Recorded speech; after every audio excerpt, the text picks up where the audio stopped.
السلام عليكم ورحمة الله. قناة قصص فرعونية بصور. ده فيديو جديد من شركة البترول اللي احنا ماشيين فيها، اللي صورت الفيديوهات السابقة.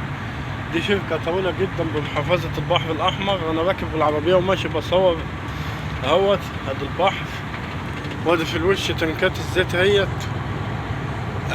ودي المواسير الصفرا اهيت بتاعة البترول اللي هي موصلة للتنكات. انا داخل عليها اهيت. ده فيديو جديد، وكل منطقة جديدة بخشها بصور منها فيديو جديد ان شاء الله. من اراد ان يشترك بالقناة، قناة قصص فرعونية،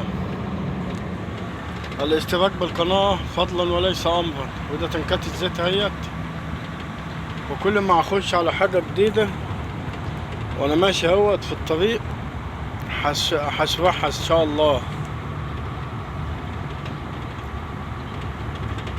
دي محطة زيت كبيرة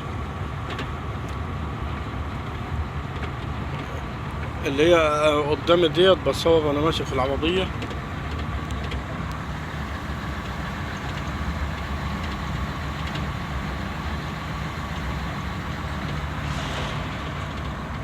عربيات واقفة بره قدام الشركة اهيت.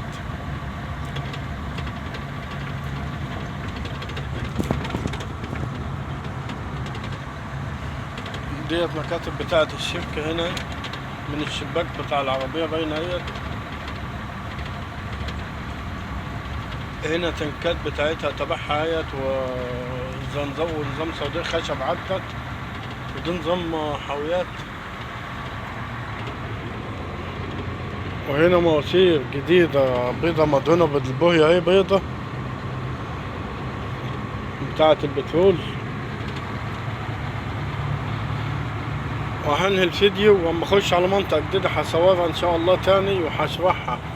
لو عجبك الفيديو ما تنساش الاشتراك بالقناة فضلا وليس امرا. وشكرا، والسلام عليكم ورحمة الله وبركاته.